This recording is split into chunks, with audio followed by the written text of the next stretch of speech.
discussing drafts. Sinasabi mo kanina, walang control ang Chinese sa operation and maintenance of the operation. So, we will find out with the shareholders agreement submitted to us. And, please, nire-remind po namin ang NGCP na sana po, hindi po sa araw ng hearing kayo nagsasubmit ng mga dokumento. Bigyan naman po kami ng oras para basahin ang mga dokumento na dinadala niyo po sa amin. Yes, Give Mr. us Chair. at least 2 days or 3 days prior to the hearing itself. Apo, Mr. Thank you.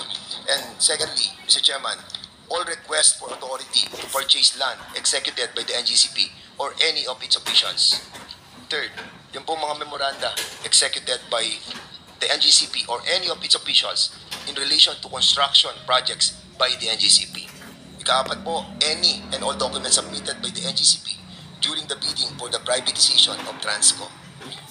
And number 5, any and all documents submitted by the NARI group in relation to the bid proposals submitted to NGCP.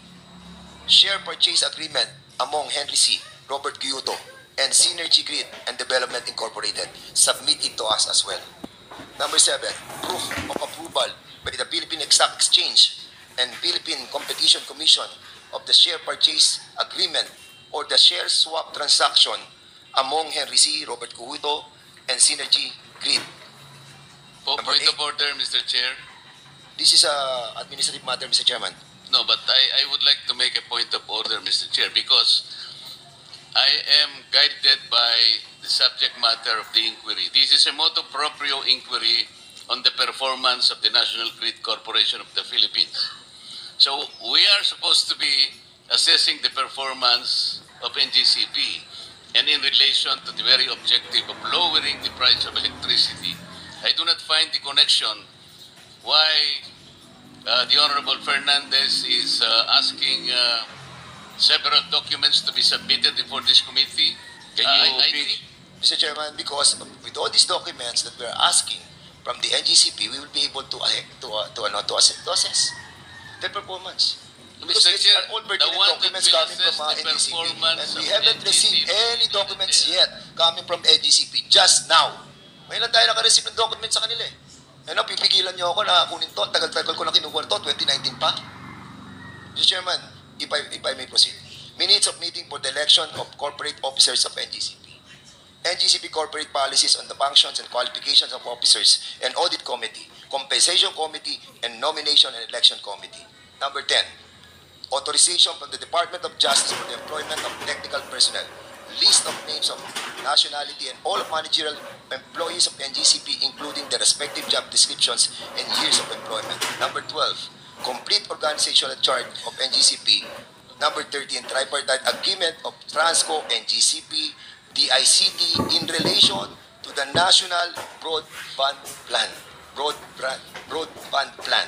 And lease agreement between NGCP and DICT in relation to the National Fiber Backbone. Now, Mr. Chairman, I will proceed. Mr. Chairman, ang tanong ko lamang po sa ERC, yung po bang last rate reset natin, 13 taon na po tayong walang rate eh. Di ba? At lagi kapag sinasabi natin, rate reset, lagi na lang sinasabi natin na ang sinasabi ng NGCP, kasi ang ERC, hindi sila nag-reset eh. It's always like that eh. Lagi ang sinisisi ng NGCP ay kayo. Bakit? Can you kindly tell us, bakit umabot ng 13 taon? Samantalang sinasabi sa atin ng batas, rules ng ERC every 5 years, di ba? Every 5 years. Oh, kailan ang last reset natin? Kailan? Ma'am. Sir Chair, Isa di Malanta. Opo. Yung last na rate reset po ay para sa third regulatory period covering 2011 to 2015. So, natapos po ito bandang 2010. Pinatupad po nila ng 2011. So, 16 to 2023. Yun po yung hirap po akong makasagot, Mr. Chair. Kasi po kung maalala po ninyo, especially the Honorable Dan Fernandez, noon pong Agosto 2022, bandang Setyembre po, 3 weeks into the job, noon pong nag-budget hearing po, ito na po yung siningil sa amin.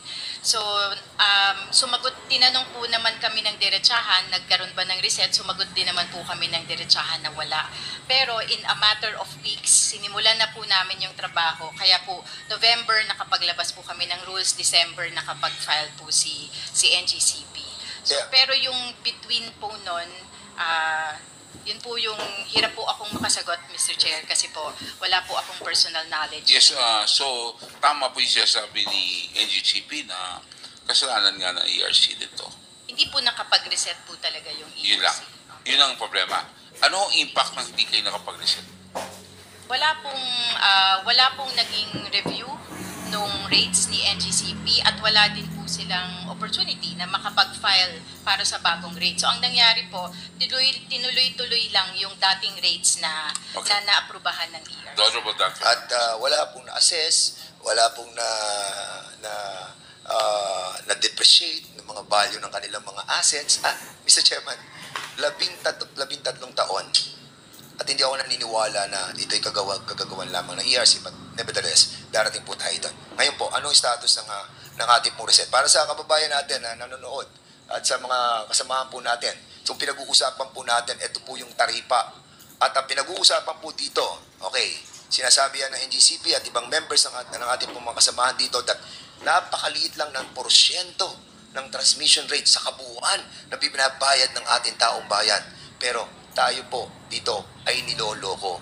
Ang ating pong transmission rate, tama, maliit lang, 1 peso and 19 cents per kilowatt hour.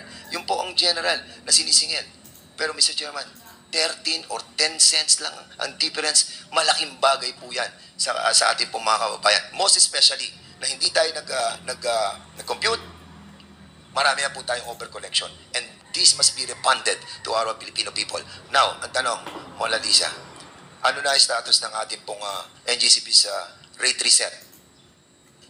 Sa reset po ng 4th regulatory period, Mr. Chair, ito po yung tapos ng period 2016 to 2022. Patapos na po kami. Ito nga pong siguro po ngayong susunod na linggo, may meeting na po kami para final evaluation na po ito. Kasi natapos na po namin yung mga public processes. Required po kami na mag-publish, humingi ng consultation sa publiko.